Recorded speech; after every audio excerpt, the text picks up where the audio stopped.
देखो, हम स्टडी कर रहे थे मैथमेटिकल टूल्स को।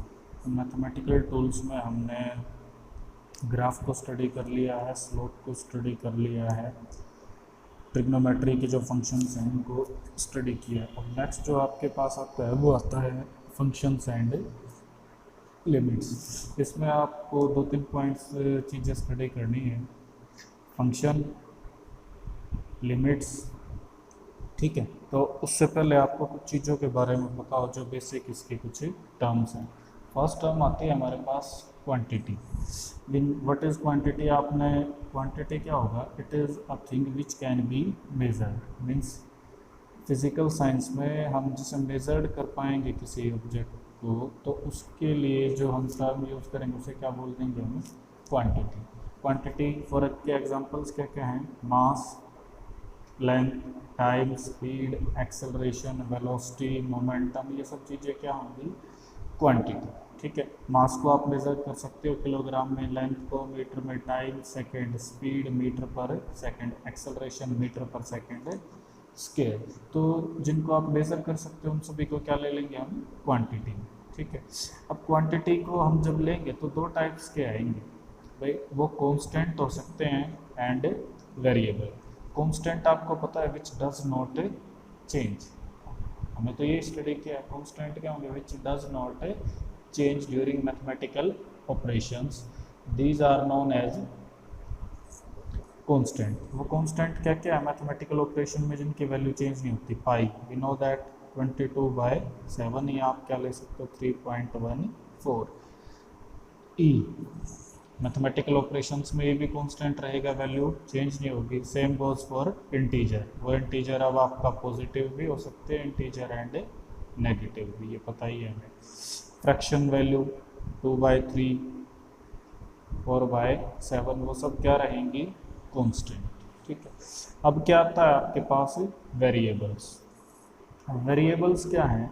Variables are the things which can change.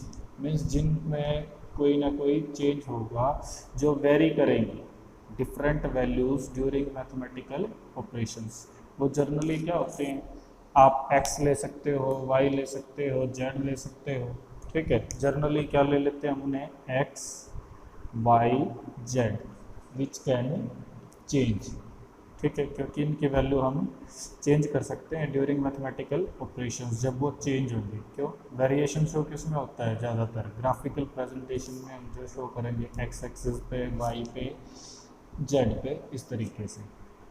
अब जब आप वेरिएबल्स को स्टडी करोगे तो दो टाइप्स आएंगे। वेरिएबल डिपेंडेंट भी हो सकता है, इंडिपेंडेंट भी हो सकता है। डिपेंडेंट में बी डिपेंडेंट, सॉरी, वेरिएबल में भी डिपेंडेंट और इंडिपेंडेंट। फर्स्ट इंडिपेंडेंट देखो, इंडिपेंडेंट क्या है? It can have any value with in a specific limits. Because ये किसी दूसरे पर डिपेंड नहीं करेगा, इसकी वैल्यू जो उसकी लिमिट्स होंगी स्पेसिफिक उसी पर डिपेंड करेंगी। बट इस इंडिपेंडेंट पे डिपेंड करेगा ये डिपेंडेंट वेरिएबल। कैसे करेगा वो भी बताता हूँ। तो डिपेंडेंट क्या है? इट्स वैल्यू डिपेंड अपॉन, ये बात ध्यान रखना, it's value depend upon the numerical value of independent variable. Dependent value variable किस पे डिपेंड करेगा? इंडिपेंडेंट वेरिएबल पे। अब करेगा कैसे वो देखो। फॉर एग्जांपल, आपके पास एक फॉर्मूला है F is equal to M A, force is equal to mass into acceleration. Force is equal to mass into acceleration. Here force is independent variable, ये मैंने ग्राफ में भी बताया था, independent variable. Acceleration is dependent variable.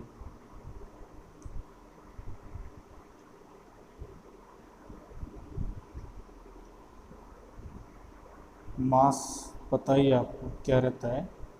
Constant. ये जो acceleration है ये किस पे डिपेंड करेगा? फोर्स पे। एक्सेलरेशन किस पे डिपेंड करेगा? फोर्स पे। क्लियर? मीन्स अगर एक्सेलरेशन में कोई चेंज आएगा, वो चेंज किस पे के आता है? फोर्स। अगर आप फोर्स 0 अप्लाई करते हो तो एक्सेलरेशन क्या होगा, 0। If there is no force applied acceleration will be 0। For example ये पेन आपके पास, अगर आप इस पर फोर्स लगाओगे तो इसके अंदर क्या प्रोड्यूस होगा, एक्सेलरेशन, अदरवाइज एक्सेलरेशन क्या रहेगा, 0। तो ये बात ध्यान रखना है, इसमें independent variable have specific limits and it does not depend upon another quantity, but dependent variable depends upon independent variable। अगर हम ग्राफ ड्रा करें इसमें, तो ग्राफ ड्रा करोगे तो आपके पास ग्राफ कैसे आएगा, ये आ जाएगा इसके अंदर ग्राफ। अगर हम ग्राफ ड्रा करें इस तरीके से, हमें ये पता है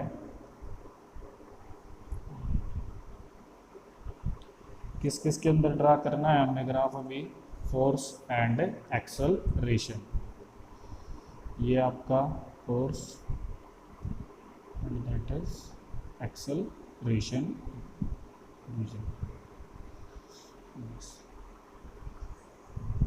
जैसे जैसे फोर्स की वैल्यू बढ़ेगी एक्सेलरेशन की वैल्यू इंक्रीज होती जाएगी। क्लियर। अब देखो नेक्स्ट आता है function.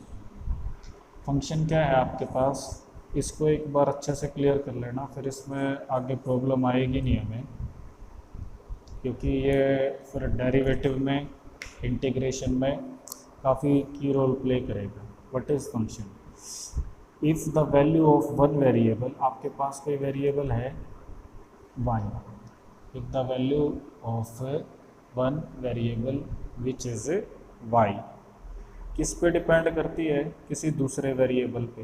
If the value of one variable y depends upon some another variable, वो दूसरा वेरिएबल ले लिया हमने x। एक आपके पास वेरिएबल y है, दूसरा x है, तो y की जो वैल्यू है वो किस पे डिपेंड करेगी, x पे। वो किसी भी रिलेशन से डिपेंड करे, value of y will depend upon x।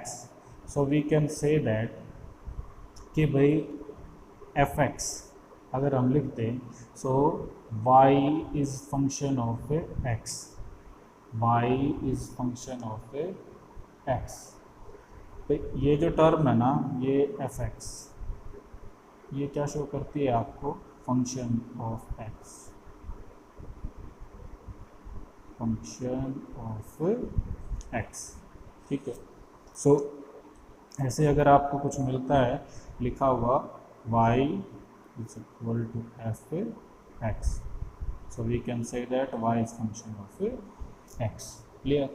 For example ये ले लिया हमने y is equal to 2x plus 4, y is equal to 2x plus 4। अगर x 0 ले लेते हैं, x 0 पुट किया तो y किसके इक्वल आएगा, 4 के। ऑब्वियस सी बात है। x आपने 1 लिया तो y किसके इक्वल आएगा, 6 के। क्यों, 2 1 प्लस 4 क्या देगा आपको, y इक्वल टू 6। ऐसे ही 2 लेते हो तो y क्या देगा, 8। क्यों, 2 इंटू 2 प्लस 4, 8।